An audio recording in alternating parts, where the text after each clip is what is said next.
Hablaremos hoy del fratricidio y particularmente el de Caín.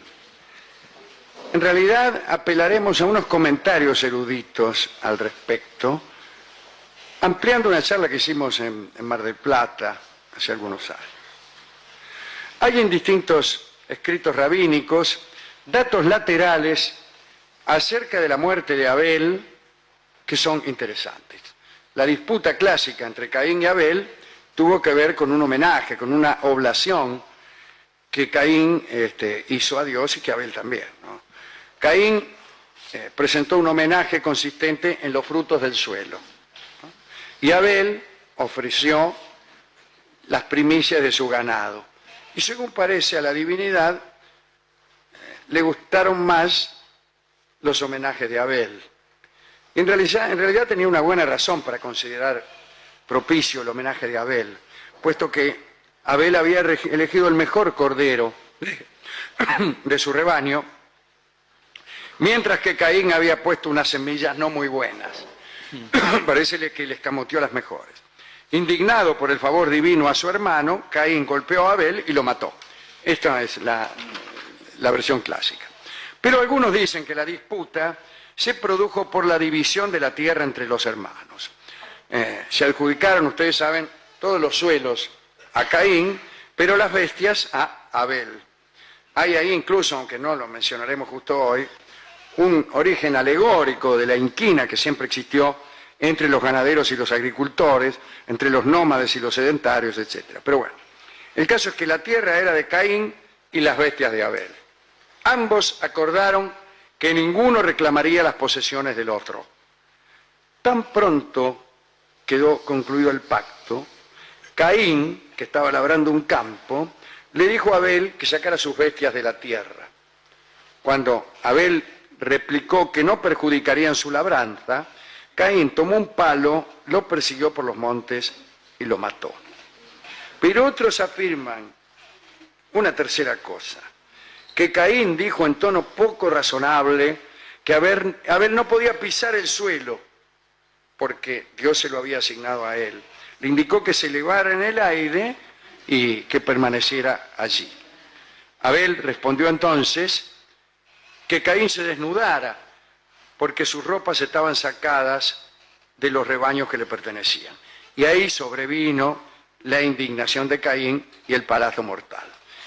Otra versión que quedó fuera de las Escrituras sostiene que los hermanos discutieron por el amor de la primera Eva, a la que Dios había formado para ser compañera de Adán y que Adán había rechazado. Usted sabe eso, ¿no? Hay todavía otras historias. Se ha dicho que el primer acto de amor entre Adán y Eva produjo al menos 4 hijos. Es la teoría de los mellizos. Caín con su hermana gemela y Abel con la suya. Parece que cuando los hermanos tuvieron edad de casarse, Adán dijo que Caín tomara a Kelimat, que era la hermana gemela de Abel, y que Abel tomara a Lebjuda, que era la hermana gemela de Caín. Pero Caín deseaba casarse con su propia gemela, que era más hermosa. Adán entonces le advirtió que eso era pecado y no lo permitió. Caín entonces, fastidioso, porque Abel se quedaría con su hermana, que era la más hermosa, lo mató. Las historias son distintas, pero terminan siempre igual. Ahora, más allá de todas estas disputas, también las peripecias que ocurrieron después de la muerte de Abel se cuentan de distinto modo. Algunos dicen que el espíritu de Abel escapó de su cuerpo, pero no pudo hallar refugio en el cielo. En principio, porque en aquel entonces no había todavía ninguna alma en el cielo, ninguna alma. No había ascendido ninguna. Y ni tampoco en el infierno, ahí tampoco lo quisieron. Estaba vacío. Estaba vacío. Todavía no estaban terminadas adecuadamente las instalaciones celestiales e infernales como los estadios del Mundial. Sí. Por ese motivo, el alma de Abel se quedó revoloteando por las cercanías, esperando que terminara en el cielo. ¿Se imagina un paraíso en construcción? Un cielo, no un paraíso, un cielo en construcción. Su sangre, la sangre de Abel, mientras él merodeaba por ahí sin hallar refugio, permaneció burbujeando e hirviendo allí donde había sido derramada. Fue derramada cerca de donde está la ciudad de Damasco, digo para el que esté interesado. En todo lugar donde burbujeaba aquella sangre, siguen todavía hoy sin crecer hierbas ni árboles. Se cuenta que la divinidad percibió en Caín alguito parecido al arrepentimiento y por eso le permitió vivir, aunque fuera como un proscrito. Donde quiera que iba, la tierra se estremecía y las bestias salvajes temblaban y amenazaban con devorarlo. Los castigos que recibió Caín fueron 7. Atención, lápiz y papel. Primer castigo, un cuerno vergonzoso que le creció en la frente. 2. Cuando caminaba por los valles, un grito fratricida resonaba. 3. Una debilidad muscular acompañada de temblor que lo hacía agitarse constantemente. 4. Padecía un hambre voraz que nunca se saciaba. 5. Sufría la decepción de todos sus deseos. 6. Sufría una perpetua falta de sueño. 7. Ningún hombre le ofrecía ni amistad ni muerte. Se ha dicho que la tierra bebió la sangre de Abel, pero se negó a aceptar su carne. Y cada vez que Caín intentó enterrar el cadáver de su hermano, la tierra lo escupía a la superficie. Y dicen que la tierra exclamó: no recibiré ningún cuerpo hasta que la arcilla con la que se formó Adán me haya sido devuelta. La arcilla con la que se formó Adán, es decir, hasta que muriera Adán. Al oír eso, Caín huyó, y los arcángeles Miguel, Gabriel, Uriel y Rafael colocaron el cuerpo de Abel sobre una roca, donde permaneció muchos años sin corromperse. Cuando Adán murió, los arcángeles pudieron enterrar a Abel sin inconvenientes. La divinidad permitió a Caín descansar por un tiempo de sus castigos y construir una ciudad. Y esa ciudad se llamó Enoc, en honor a un hijo que tuvo con Temech. Dicen que Caín no cambió siquiera luego de los castigos de Dios. Quiero decir, todavía cedía a la lascivia, amasaba riquezas, vivía con lujos. Dice Graves. Graves dice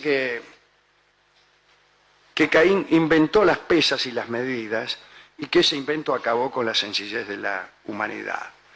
Dice que también Caín fue el primer hombre que rodeó los campos con mojones, que construyó ciudades amuralladas, en las que obligó a establecerse a los suyos. Bueno, Graves es un poco tendencioso tal vez. El caso es que el espíritu de Abel, aunque enterrado, siguió sin encontrar descanso. Sus lamentos se oyeron en el cielo y en la tierra durante siglos, hasta que Caín, sus esposas y sus hijos estuvieron todos muertos.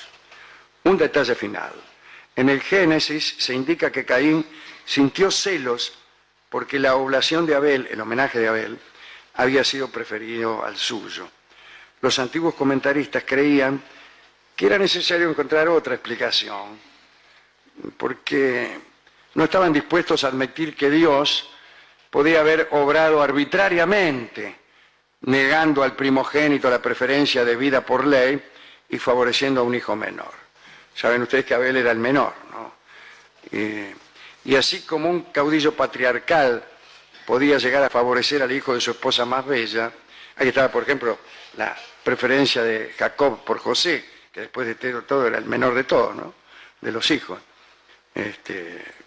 Bueno, los eruditos decían, no puede ser, no puede ser.